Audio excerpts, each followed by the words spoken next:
I never expected to become an architect of humiliation until Tiffany's TikTok dance announced I was just level 1, while her new gym bro was her boss stage.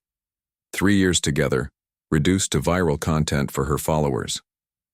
My heart shattered for exactly 24 hours before crystallizing into something cold and precise. So I hired Svetlana, a struggling actress, to play my sophisticated European girlfriend and orchestrate Tiffany's complete social destruction. Sometimes revenge isn't served cold. It's performed as art. I sat frozen in my apartment watching, the TikTok video playing on my phone. My girlfriend Tiffany danced with practiced moves, flashing a brilliant smile at the camera. Text appeared across the screen. Level 1 versus boss stage. The video cut to her new boyfriend, Brock, the Rockinator, Steele, flexing his impossibly large muscles. Then back to Tiffany, laughing as she pointed at a photo of me. Sorry, Leo. Her voice rang out artificially sweet. Had to upgrade sometime. 3 years together. 3 years of loving her, supporting her dreams of becoming an influencer, helping her edit videos, being her biggest fan. All of it reduced to content. My phone pinged with another notification.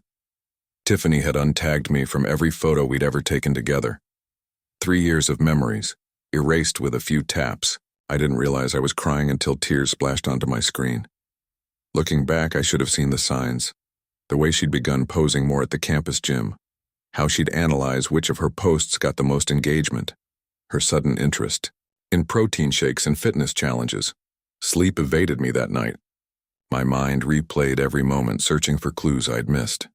By morning, my eyes were red-rimmed, but I forced myself to class. Computer science wouldn't study itself. Walking across campus, I heard the whispers, saw the sideways glances. My humiliation wasn't private, it was trending. Hey, man. My roommate Tyler showed me his phone. The comments under Tiffany's video scrolled endlessly. Upgrade achieved. Poor nerd never stood a chance. Level up, queen. I remember thinking this was rock bottom. I was wrong.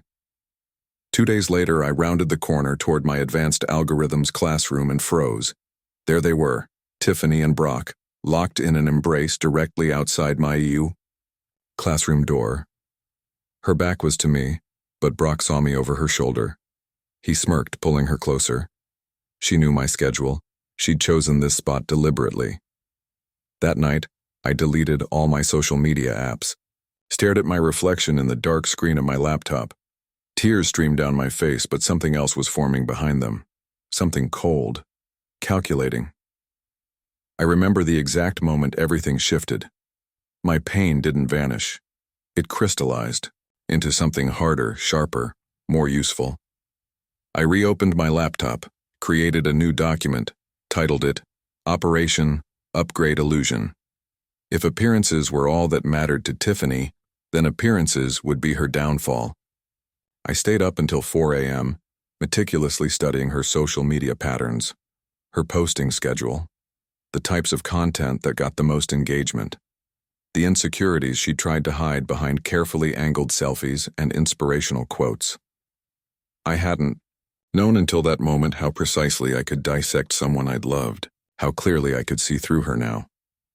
The next morning, I found messages from a mutual friend, screenshots of conversations between Tiffany and her friends from weeks ago, her planning the breakup, setting up photo shoots with Brock while still telling me she loved me, her deliberately orchestrating my humiliation for maximum social impact. I'd been a storyline to her, a stepping stone. The betrayal wasn't just the cheating, it was the calculated cruelty, the public spectacle she'd made of discarding me. That afternoon, I checked my bank account. Years of modest winnings from online poker tournaments had accumulated.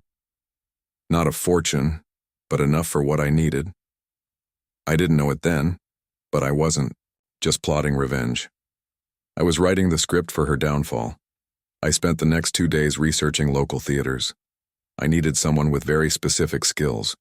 My revenge required an accomplice, someone who could play a role so convincingly that even I might believe it. The Atlas Underground Theater sat in a converted warehouse downtown. Their production of Metamorphosis, a Deconstruction, featured a lead actress whose performance was described as bewilderingly intense and unsettlingly charismatic. Perfect. I sat through 2 hours of experimental theater I didn't understand. But I wasn't there for the art.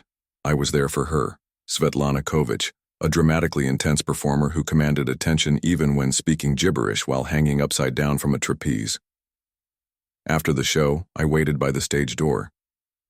When she emerged, I approached with my prepared speech. "Your performance was transformative," I said, using the exact word from the review I'd memorized. She eyed me suspiciously. "Thanks. We don't get many college students at our shows. I'm not here just as an audience member. I have a business proposition." Her eyebrow raised slightly. "I'm listening." I explained my situation as clinically as possible. The betrayal, the humiliation, the revenge I envisioned. "So you want me to pretend to be your girlfriend?" she asked, lighting a cigarette. "Not just any girlfriend. An enigmatic, vaguely Eastern European heiress/conceptual artist/former Olympic fencer who finds American college life charmingly quaint but intellectually barren." She almost smiled. "And the purpose? To make my ex insanely jealous, then publicly humiliate her when she inevitably tries to win me back." Svetlana studied me for a long moment. "Is destroying someone who hurt you going to make you happy?" Just then, my phone buzzed. Another notification. Tiffany had posted a new video, this one featuring Brock lifting her over his head at the gym. The caption, "Upgraded my life by dropping dead weight." I showed Svetlana the post. "I don't want to be happy," I told her, my voice steady. "I want her to feel what I felt, multiplied by 10. I want to be the architect of her most public humiliation." Svetlana took a long drag from her cigarette. "My rent is due next week. I need $2,500. More than I'd expected, but worth every penny. I'll need complete creative control over my character," she added. "And when I say we're done, we're done." I extended my hand. "Welcome to Operation Upgrade Illusion." She shook it firmly, a glint of amusement in her eyes. "This is either the most pathetic or the most entertaining job offer I've ever received." "It'll be both," I promised. Little did I know then how true those words would prove, or how hollow victory would feel when it finally came. Svetlana wasn't what I expected. I thought she'd be another actor desperate for cash. Instead, she approached my revenge plan like it was a prestigious theatrical role. "We need to establish your transformation first," she said the next day in my apartment. "No one will believe I'd date the current you." The words stung, but she wasn't wrong. "Your clothes scream I code instead of showering," she continued, rummaging through my closet. "Where's your sense of mystery? Your intellectual gravitas?" I hadn't realized revenge required a wardrobe consultation. We spent that weekend completely reinventing me. Black turtlenecks replaced my graphic tees. Vintage glasses frames with clear lenses gave me an intellectual air. My messy hair was styled into something deliberately disheveled rather than accidentally so.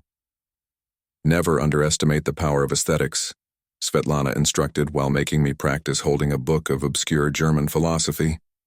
"The right look makes people question their assumptions about you." I had always thought myself above caring about appearances. Looking back, that was just another form of pride. The physical transformation was only the beginning. Svetlana insisted. We crafted a detailed backstory for our fictional relationship. We met at an underground poetry slam, she decided.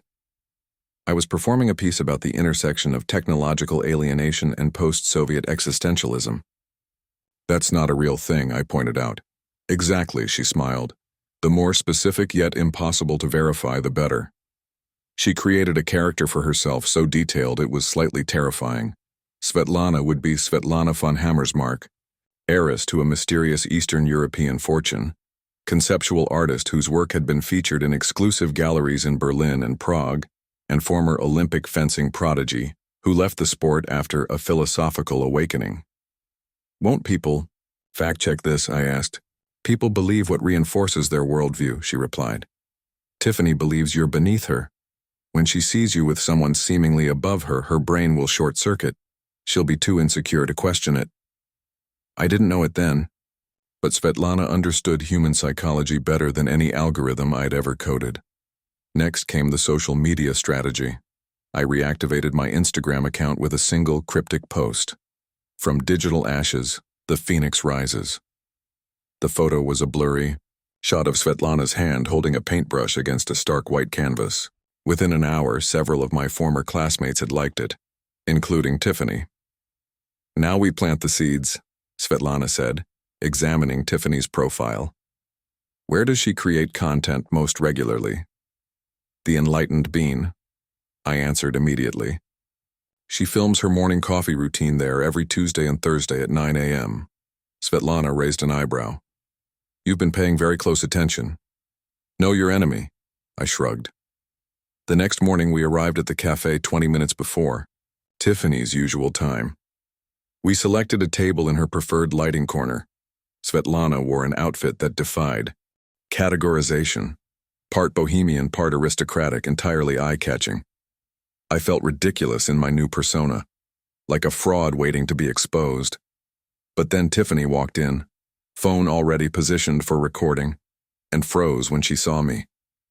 The look on her face was worth every penny I'd paid Svetlana. Darling, Svetlana called loudly in her affected accent. You must try this volcanic spring water. The mineral composition is simply transcendent. I nodded seriously, as if discussing. Water minerality was completely normal. And what is this? Svetlana pointed dramatically at my untouched burrito. It's called a burrito, I explained in a tone suggesting I was introducing exotic cuisine to a foreign dignitary. Tiffany hovered nearby, phone lowered, clearly eavesdropping. Several other cafe patrons were watching our performance with bemused interest. Americans wrap their food like little presents, Svetlana declared. How quaint. I remember feeling both ridiculous and powerful. For once, I controlled the narrative. Tiffany finally approached our table. Leo, is that you? I looked up slowly, as if struggling to remember who she was. Oh, Tiffany, hello. You look different, she said, eyes darting between me and Svetlana. Before I could respond, Svetlana extended her hand. Svetlana von Hammersmark. Enchanted, I'm sure. Tiffany shook her hand limply. Are you too? Leo has been an invaluable muse for my next installation, Svetlana cut in. His understanding of digital architecture perfectly complements my exploration of post-materialist spaces. None of that meant anything. But Tiffany nodded as if it did. We must be going, Svetlana announced. The gallery awaits. As we left, I felt Tiffany's eyes burning into my back. I didn't look back. That went perfectly, Svetlana whispered once outside. Did you see her face? She was calculating her social standing against mine in real time. I hadn't expected the first strike to feel so satisfying, or so empty. The execution escalated. From there, we crafted a campaign of strategic accidental encounters and social media posts, each designed to maximize Tiffany's insecurity and FOMO. Looking back, I realize how much I enjoyed the planning, the tactics, the algorithms of human behavior. 3 days later, we attended a campus party where Tiffany and Brock were guaranteed to be present. Svetlana wore a dress that managed to be both avant-garde and stunning. I wore all black, looking vaguely European and disaffected. When Tiffany and Brock entered, Svetlana waited exactly 7 minutes before launching into an impromptu interpretive dance in the center of the living room. This piece, she announced to the bewildered partygoers, explores the existential ennui of the bourgeoisie. The dance floor cleared as she twirled dramatically, occasionally shouting phrases in what sounded like Russian, but was actually gibberish. I watched with manufactured adoration. From the corner of my eye, I saw Tiffany watching, her expression a mixture of confusion and envy. Brock looked simply confused. When Svetlana finished, several art majors actually applauded. She bowed dramatically, then returned to my side. Your girlfriend is intense, someone commented as we passed. Girlfriend? The word felt strange, but it was working. Later that week, we executed our gym maneuver. Svetlana appeared in fencing gear at the exact time Brock was showing off for his admirers. "Your form is abysmal," she called out to him in her affected accent. "You develop only the muscles that are visible, not those that provide true strength." Brock mid-flex turned with narrowed eyes. "Excuse me?" "I challenge you to a duel of spiritual agility," Svetlana declared, adopting a fencing stance. The gym fell silent. Phones emerged from pockets, recording. I stood nearby, playing the role of bemused boyfriend, while Brock fumbled through what Svetlana later told me was the most pathetic display of physical coordination she'd ever witnessed. Tiffany watched from the sidelines, her expression darkening as her boyfriend became a spectacle. Each encounter was accompanied by strategic social media posts. My previously neglected Instagram began featuring artfully staged photos. Me looking bewildered at an underground art happening, my friend Tyler's messy garage with some LED lights, me helping Svetlana prepare for her upcoming solo show at the Guggenheim, her posing dramatically with a paintbrush in front of a blank canvas in my apartment. The captions were hilariously pretentious but just believable enough. Each post was strategically timed to appear minutes after Tiffany posted her increasingly desperate content with Brock. I didn't realize then that I was becoming as obsessed with appearances as Tiffany had been, that in fighting monsters I was becoming one. All I knew was that it was working, our performance was flawless, and soon the real audience was taking notice. 2 weeks into our performance, the results exceeded my wildest expectations. My Instagram following had quadrupled. People who'd never spoken to me before now nodded respectfully when I passed them on campus. Professors who once barely registered my presence now engaged me in conversation, curious about my apparent connection to European art circles.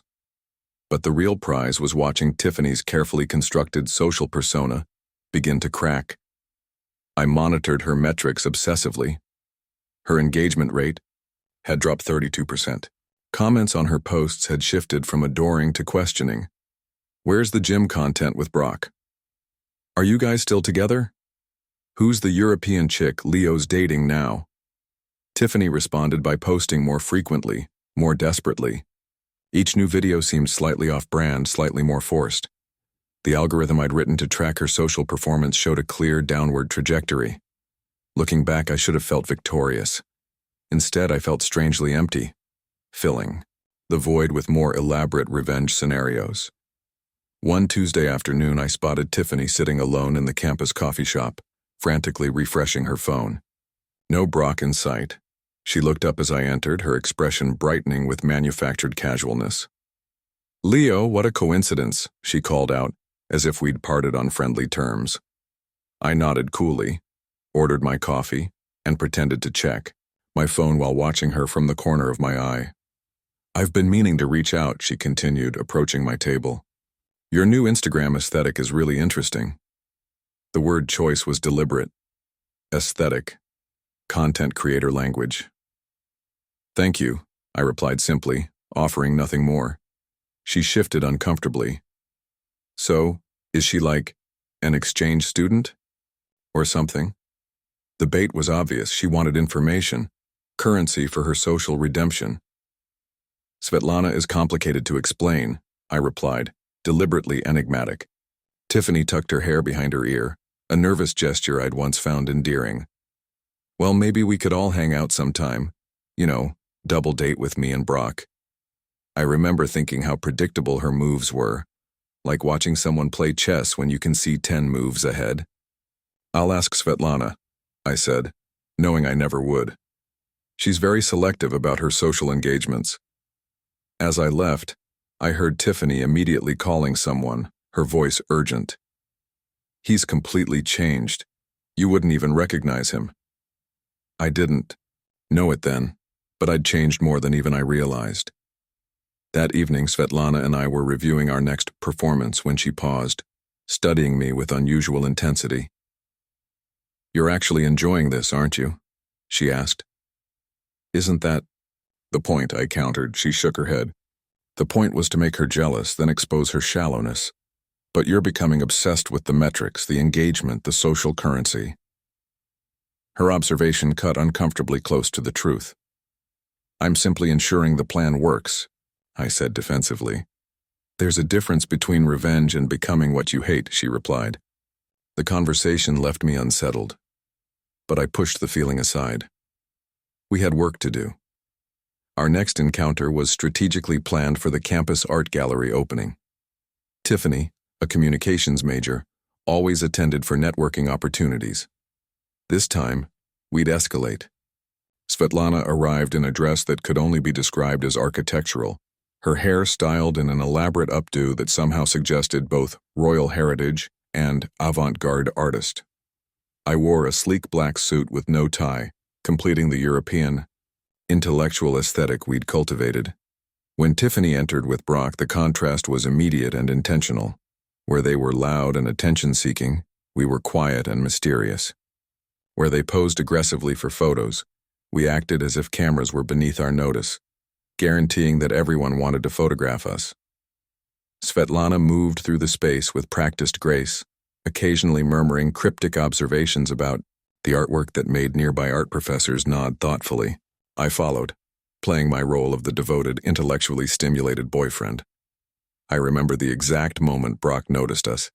His face darkened, his arm tightening possessively around Tiffany's waist.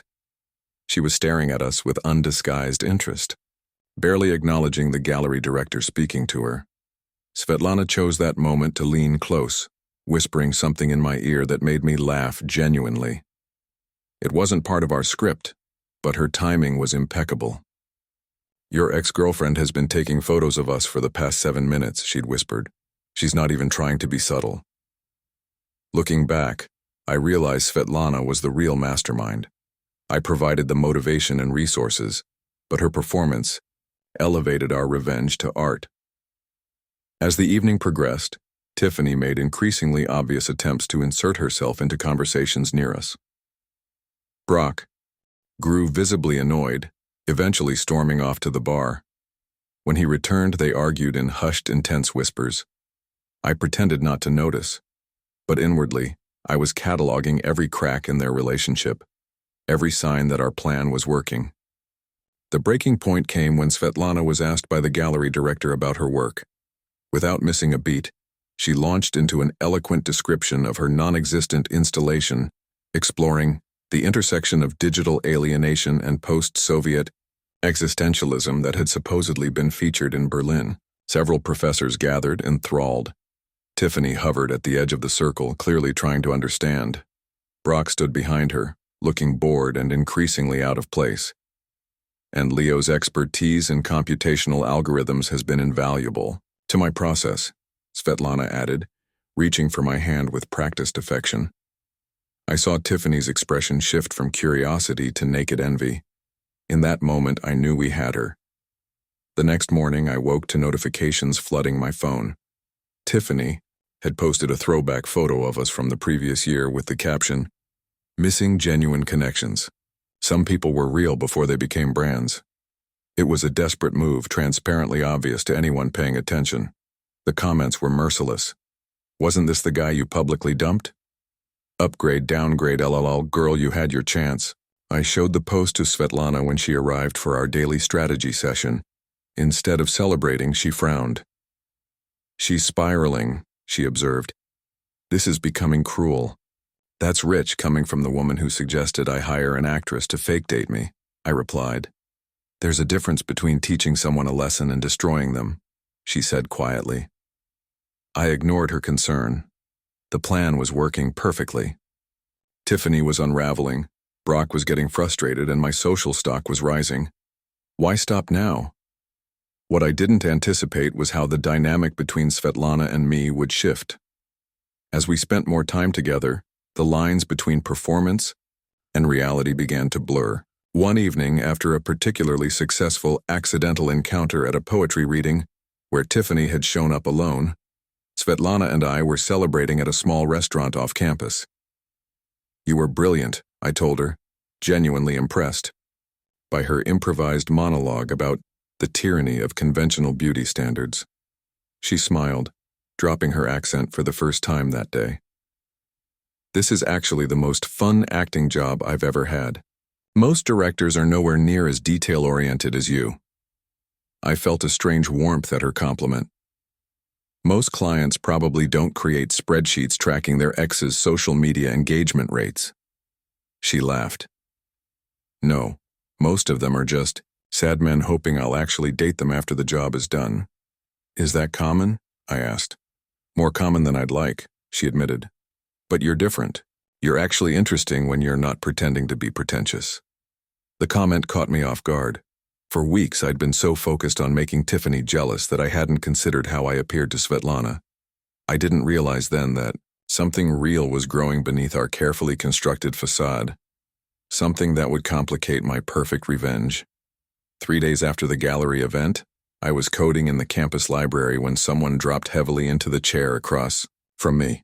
Brock. His usual swagger was replaced with barely contained anger. "We need to talk," he growled, low enough not to disturb others but loud enough to make his threat clear.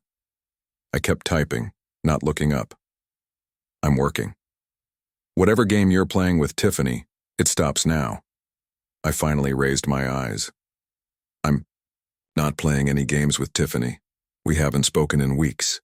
His face reddened. "She can't stop talking about you and your fake European girlfriend." "Svetlana is very real," I replied calmly, "though I understand why her existence might be confusing to you." Brock leaned forward. "She saw what a loser you were once. She'll see it again." I smiled slightly and recited the phrase Svetlana had taught me. "Ponimanie prikodit slishkom pozno dlia nekotorik." He blinked. "What?" "It's Russian. Roughly. Translated, understanding comes too late for some." It was complete nonsense, but Brock wouldn't know that. His confusion only deepened his frustration. "Stay away from her," he warned, standing abruptly. "I believe she's the one approaching me," I replied, returning to my coding. "Perhaps you should discuss that with her." As he stormed away, I realized how much I was enjoying this new power, the ability to unsettle someone who once thought me beneath notice. Looking back, I should have recognized the danger in my growing satisfaction. Revenge was changing me. That evening, Tyler messaged me about a mutual friend who'd recently spoken with Tiffany. Apparently, her parents were divorcing messily. Her father had emptied their shared accounts. Her college fund was gone. She'd been counting on her growing social media presence as a financial lifeline. For a brief moment, I felt a twinge of guilt. Perhaps her ambition wasn't merely shallow. Perhaps she'd been desperate. Then my phone buzzed with a text from an unknown number. "This is Brock. Back off or you'll regret it." Attached was a photo of Tiffany looking sad, clearly taken without her knowledge. The manipulation was obvious. I showed Svetlana when she arrived for our strategy session. "They're getting desperate," she observed. "Their relationship is cracking." "Good," I said, my momentary empathy evaporating. "That's the point." Svetlana studied me. "Is it?" I thought the point was to teach her a lesson about treating people as disposable content, not to destroy her completely. "What's the difference?" I asked coldly. She didn't answer immediately. When she did, her voice was quiet. "You're beginning to worry me, Leo." I ignored her concern. The plan was working. Why question it now? The next phase involved Svetlana accidentally revealing her supposed connection to a famous photographer during one of Tiffany's sorority events. I waited outside, tracking the social media fallout in real time. Within 20 minutes, Tiffany had posted a desperate attempt to reclaim attention. A blurry selfie with a caption about authentic connections in a fake world. It garnered 12 likes, her lowest engagement ever. I didn't know it then, but my obsession was becoming as unhealthy as Tiffany's had been. A week later, we encountered Tiffany at her favorite study spot in the library. She was alone, surrounded by textbooks, looking genuinely stressed. When she saw us, she immediately brightened, waving as if we were old friends. "Leo, Svetlana, come sit with me," she called, too loudly for the library. I nodded coolly, guiding Svetlana to her table. The proximity was perfect for our next move. "We can't stay long," I said. "Svetlana has a video call with her gallery in Prague." "Oh, of course," Tiffany nodded eagerly. "I've actually been thinking about getting into art myself. Do you think you could introduce me to some of your contacts, Svetlana?" The desperation was palpable. Tiffany, once too good for me, was now networking with my fictional girlfriend. Svetlana smiled enigmatically. "Perhaps, though the art world can be quite closed to those without genuine vision." Tiffany's smile faltered. "I have vision. I've been building my brand for years." "Brand and vision are not synonymous," Svetlana replied, her accent particularly thick. "One sells, the other reveals." I watched Tiffany process this, searching for a response that would elevate her in Svetlana's estimation. "Where's Brock today?" I asked, changing the subject abruptly. Tiffany's expression tightened. "Busy, training clients." "You two seemed tense at the gallery opening," I observed innocently. Her forced smile wavered. "Every couple has disagreements. Some more publicly than others," Svetlana added. Tiffany's eyes darted between us. "What does that mean?" "Merely an observation." Svetlana rose gracefully. "We must go. My gallery call." As we walked away, I glanced back to see Tiffany staring after us, her expression a mixture of envy and desperation. I remember feeling powerful in that moment, in control, the hunter, rather than the hunted. Later that evening, scrolling through Instagram, I noticed Tiffany had posted old photos of herself and Brock, carefully filtered to suggest recent happiness. The captions were defensive, overcompensating. "So blessed to have found my perfect match." "When you know, you know," the Kyo comments were telling. "Everything okay? Haven't seen you two together lately." Her carefully constructed narrative was unraveling. My phone rang. "Svetlana, we need to talk," she said, without preamble. "This is getting out of hand." "It's working perfectly," I replied. "That's the problem. It's working too well. Have you seen her latest posts? She's spiraling." "That's the point," I repeated. Silence on the line. Then, "I didn't sign up to destroy someone, Leo. I signed up to teach them a lesson." "What's the difference?" I asked again. "If you can't see the difference, maybe this needs to end now." A spike of panic shot through me. "We had an agreement. The end-of-year formal. The final act." "Plans can change," she said quietly. "Please," I found myself saying. "Just see it through one more week." Another pause. "Fine. But this is it. After the formal, we're done." The word done hit harder than expected. Done with the plan, yes. But also done with our daily meetings, our shared conspiracy, our relationship, fake as it was. I realized with sudden clarity that I'd begun to care for Svetlana, not as a co-conspirator, not as a hired actress, but as someone who saw me clearly and stayed anyway. The next morning, I ran into Amanda Chen from my advanced algorithms class. We'd worked on several projects. Together, her quiet competence a perfect complement to my coding style. "I've been meaning to ask," she said after discussing our upcoming assignment. "Could you help me with tracking some social media metrics for my senior project? I've seen how you've grown your Instagram. It's impressive." I stared at her, suddenly seeing my revenge from an outside perspective. Was this how others saw my transformation? As a social media success story? "Actually," I found myself saying, "most of that is smoke and mirrors. For a project." She looked intrigued, rather than put off. "Even more interesting. I'm analyzing pattern recognition and social engagement. Maybe we could discuss it over coffee, after the end-of-year formal next week?" I agreed without thinking, then realized I'd just made plans for after my revenge concluded. For a future beyond Tiffany and our shared history. It felt strangely liberating. That afternoon, I received a text from Tyler. He'd overheard Tiffany and Brock arguing outside the gym. Apparently, Brock was tired of hearing about me and my weird artsy girlfriend. He'd given her an ultimatum: stop obsessing, or they were done. The plan was working even better than anticipated. Tiffany was losing everything: her boyfriend, her followers, her carefully constructed identity. I should have felt triumphant. Instead, I felt a growing unease. Was I becoming exactly what I'd despised in Tiffany? Someone who measured worth through likes and social currency? I pushed the thought aside. Too late for second thoughts now. The final act was approaching. The end-of-year formal. The stage for Tiffany's complete humiliation. And possibly, though I didn't realize it yet, my own. The week before the end-of-year formal became a blur of preparation. Svetlana and I rehearsed our final performance obsessively. Every line, every gesture, every reaction calculated for maximum impact. "You'll stand here," Svetlana directed, positioning me near the refreshment table. "I'll be across the room watching for her approach. When she inevitably comes to you, looking desperate and contrite, give me the signal." The signal was simple: adjusting my glasses. A natural gesture that would trigger Svetlana's dramatic entrance. "And then," I continued, "you'll deliver your speech about the vacuity of superficial desires and the theater of human folly." Svetlana nodded, but her enthusiasm had dimmed. "And reveal myself as a hired actress. Thank you for the amusing gig. Curtsy, and exit."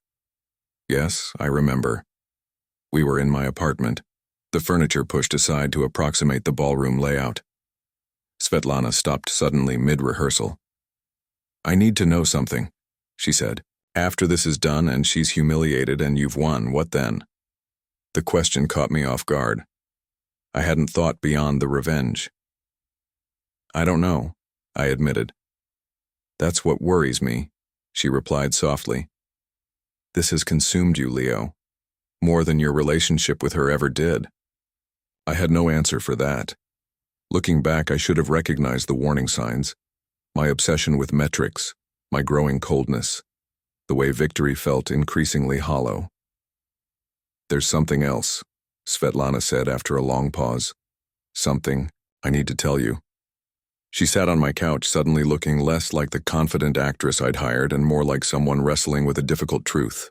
"I've developed real feelings for you," she said simply. "Not part of the act, not the character. Me. The real Svetlana." I stood frozen, unsure how to respond. "But I know you're still obsessed with Tiffany," she continued. "Not with loving her, with destroying her. And that scares me because it means you're not really seeing me either." Her words hit with unexpected force. Had I replaced one obsession with another? "This will be our final performance together," she said firmly. "Promise me that." I nodded, unable to articulate the confusion swirling inside me. What had started as righteous revenge had become something more complicated, something that threatened to change me in ways I hadn't anticipated. That same afternoon, I met Amanda from my coding class in the computer lab. She needed help with an algorithm for her senior project. Something about tracking pattern recognition in social media engagement. "Your Instagram growth is fascinating," she said as we worked. "The acceleration curve doesn't match normal viral patterns." I glanced at her, surprised by her insight. "It's manufactured," I admitted. "Part of a project." Rather than being put off, she looked intrigued. "Even more interesting. Artificial virality as performance art?" "Something like that." We worked comfortably side by side, her presence calming in its straightforwardness. No pretense, no performance. Just two people who understood each other's code. "Would you want to get coffee sometime?" she asked as we finished. "After the formal, maybe?" The question felt significant. A possible future beyond my revenge. "I'd like that," I said, meaning it. I didn't know it then, but that brief conversation planted the first real seed of doubt about my plan. The night of the formal arrived with an almost cinematic sense of timing. Rain threatened, but held off, leaving the air heavy with anticipation. I dressed carefully in the sleek suit Svetlana had selected, adding the vintage glasses that had become part of my curated image. Svetlana arrived at my apartment looking genuinely stunning. Her usual theatrical flourishes were toned down, replaced by an elegant simplicity that seemed more authentic. Ready for the final act? I asked. She studied me for a long moment. Are you sure this is what you want, Leo? There's still time to walk away. After what she did to me? Absolutely. Svetlana shook her head slightly. Revenge is like drinking poison and expecting the other person to die. Poetic, but I'll take my chances with poison tonight. We arrived at the formal precisely when planned, making our entrance just as the event hit its stride. All eyes turned exactly as choreographed. Our reputation had preceded us. I scanned the room looking for Tiffany. She wasn't there yet. Perfect. Time to build anticipation. Svetlana and I circulated separately, she charming professors with her fictional background in European art circles, me playing the role of the mysteriously transformed student who'd somehow attracted such a sophisticated partner. An hour in, I spotted Tiffany entering with Brock. Her dress was clearly chosen to attract attention, cut low and sparkling under the lights. Brock looked uncomfortable in his rented tux, tugging at the collar. I positioned myself near the refreshment table exactly as rehearsed. Svetlana caught my eye from across the room and nodded slightly. The stage was set. I watched as Tiffany spotted me. She said something to Brock, who frowned and shook his head. They appeared to argue briefly before Brock stalked off toward the bar, leaving Tiffany alone. She didn't approach immediately. Instead, she circulated, laughing too loudly, taking selfies, clearly building her courage. I pretended not to notice, sipping my punch with cultivated indifference. From across the room, I saw Brock return with 2 drinks. More heated words were exchanged. Suddenly, he thrust both glasses into her hands and stormed out of the ballroom. Tiffany stood frozen, holding the drinks, her expression shifting from anger to panic to resolve. She set the glasses down on a nearby table and headed directly toward me. This was it, the moment we'd planned for. I remember feeling strangely calm, detached almost, like watching myself from outside my body. Leo, she said, reaching me. Can we talk? I nodded coolly. Of course. You look amazing tonight, she began, her voice overly bright. This whole transformation you've had this semester has been just incredible. I said nothing, letting her fill the silence. I've been thinking a lot about us lately, she continued, about the mistake I made. Right on cue. I resisted the urge to adjust my glasses yet, not until she fully committed to her humiliation. Brock and I are over, she said, lowering her voice. He just walked out. For good this time. That wasn't part of our script, but it worked perfectly. I'm sorry to hear that, I replied, not sounding sorry at all. No, it's good, she insisted, because it made me realize what I threw away. You were always the one who really cared about me, who saw me. Her eyes glistened with tears. Either she was a better actress than I'd given her credit for, or the emotion was genuine. Either way, it didn't matter now. The thing is, Leo, I made a terrible mistake. Her voice cracked. I got caught up in followers and likes and what looked good online, but none of it was real. What we had was real. Perfect. I adjusted my glasses, the signal to Svetlana. Tiffany mistook the gesture, continuing desperately. I know you're with someone else now. This amazing, sophisticated woman. But she can't possibly know you like I do. Can't care about you like I do. I saw Svetlana moving toward us exactly as planned. The final act was beginning. But something unexpected happened in that moment. Looking at Tiffany's tear-streaked face, I suddenly saw not the person who had humiliated me, but someone broken and desperate. Someone who, like me, had made choices based on appearances rather than reality. I had a split second to decide, signal Svetlana to continue as planned, or stop the performance. I chose revenge. With perfect timing, Svetlana arrived at my side. Darling, she said, her accent particularly thick. Is this the infamous Tiffany I've heard so much about? Tiffany nodded, trying to compose herself. Yes, hi. We were just catching up. Svetlana smiled enigmatically. How fascinating. Leo has told me so much about you. The trap was set. All that remained was for Svetlana to spring it. I didn't know then that my choice in that moment would haunt me, long after the satisfaction of revenge had faded. Svetlana studied Tiffany with the practiced eye of a performer evaluating her audience. Tiffany shifted uncomfortably under her gaze. "You must be quite special," Svetlana said, her accent thick and dramatic. "Leo rarely speaks of past romances." Tiffany brightened slightly. "We were together for 3 years. "Ancient history," I interjected coldly. People nearby had begun to notice our conversation, edging closer with poorly disguised interest. Exactly as planned. "Leo," Tiffany said urgently, seemingly oblivious to our growing audience. "I made a terrible mistake. Brock was nothing compared to you. I see that now." The crowd around us grew silent.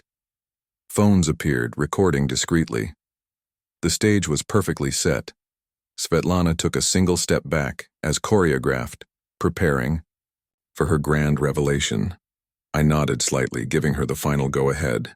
She inhaled dramatically, then her voice rang out suddenly much louder and more theatrical than before. "Behold the vacuity of superficial desires, the exquisite theater of petty human folly." The ballroom fell completely silent. Every eye turned toward us. Tiffany froze, her expression shifting from confusion to dawning horror. "Ladies and gentlemen," Svetlana continued, now clearly addressing the entire room, "you have been witnessing a performance, a carefully orchestrated charade." She executed a perfect theatrical bow. "I am Svetlana Kovic, actress with the Atlas Underground Theater. I have been hired to play the role of Leo's sophisticated European girlfriend for the past 6 weeks. Gasps rippled through the crowd. Tiffany's face drained of all color. "I must thank Leo for the most amusing gig of my career," Svetlana concluded with a dramatic curtsy. Then she turned to Tiffany. "And you, my dear, for being such a predictable audience member." With that, she strode toward the exit, leaving stunned silence in her wake. I remember thinking how perfectly she'd executed her role, how masterfully she'd controlled the room. I hadn't known she planned to thank Tiffany directly. That improvised twist was brilliant. Now it was my turn. I faced Tiffany, whose shock had rendered her speechless. Behind her I could see phones, recording, people whispering. The humiliation was already spreading beyond this room, exactly as Tiffany's TikTok breakup had done to me. "You didn't just cheat on me," I said, keeping my voice level, ensuring everyone could hear. "You turned me into content. You made me a punchline for your followers." Tiffany shook her head frantically. "Leo, please, not here." "Why not here?" "You didn't mind a public audience when you announced to the world that I was level 1 and Brock was your boss stage?" Recognition flashed in the eyes of those watching. Many had seen that viral TikTok. "So I thought I'd return the favor," I continued. "Create a little content of my own, something for your followers to enjoy." I gestured around at the crowd, many already posting to their stories. "Congratulations, you're trending." As if summoned by cosmic timing, Brock reappeared at that moment, perhaps returning to check on Tiffany.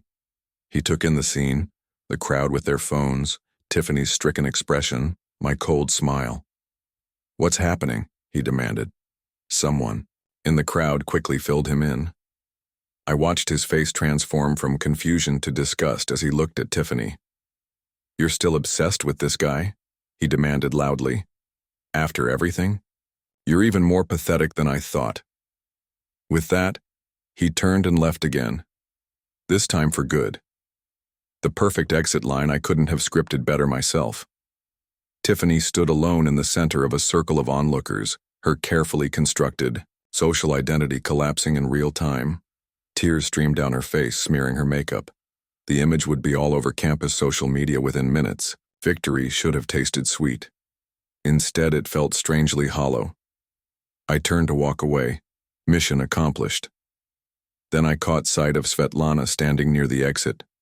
She hadn't left after all. She'd watched the whole thing. The disappointment in her eyes was unmistakable. I didn't know it then, But that look would haunt me far longer than Tiffany's humiliation would satisfy me. As I moved through the crowd, people patted my back, some laughing, others looking impressed by my elaborate revenge. I'd become a campus legend overnight, the nerd who masterfully orchestrated the perfect payback. Outside in the cool night air, I finally caught up with Svetlana. "You were brilliant," I said. "That was perfect." She didn't smile. "Was it? Look at your hands, Leo." I glanced down. My hands were shaking. "Revenge isn't liberation," she said, quietly. "It's just another form of obsession." Before I could respond, she reached into her purse and handed me an envelope. "Half your money back," she explained. "I didn't complete the full term we agreed upon." "But you did," I protested. "The performance was flawless." "The performance, yes. But this was supposed to be about teaching someone a lesson about using people as props in their narrative. Instead, you became exactly what you hated."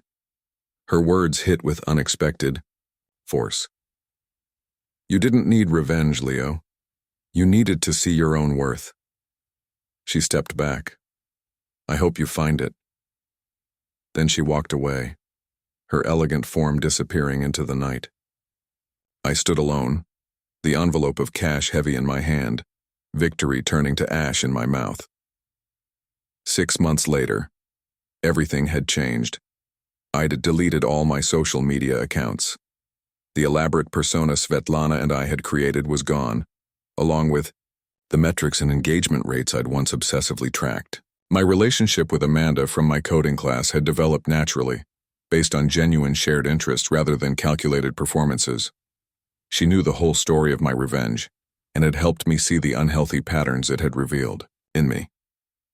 I was working on a senior project examining the psychological impacts of social media validation, turning my experience into something potentially useful.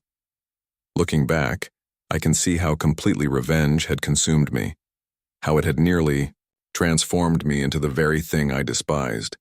One unseasonably warm spring afternoon, I was leaving the computer science building when I spotted a familiar figure sitting alone on a bench. Tiffany. She looked different, simpler. The carefully curated appearance had been replaced by something more authentic. No phone in sight. Our eyes met briefly. She looked away first, her shoulders tensing slightly. I felt no satisfaction in her discomfort, no lingering desire for further revenge. Just a quiet acknowledgement that we'd both been playing characters in a story neither of us fully understood. That evening, my phone buzzed with a text from an unfamiliar number. "Saw your research proposal got accepted for the Tech Ethics Symposium. Congratulations. Svetlana." I stared at the message, surprised she'd kept track of me. Another text followed. "Still starring in an off-Broadway show. Getting good reviews." Then a final message. "Still pretending, or ready to be real?" The question lingered, challenging me. In pursuing revenge, I'd constructed an elaborate pretense, becoming as artificial as the persona I'd despised in Tiffany. I looked at the last screenshots of Tiffany's social collapse that I'd kept hidden in a folder on my phone. Trophies of a victory that had felt increasingly Pyrrhic. I deleted them all, then responded to Svetlana with one word: real. Her reply came minutes later.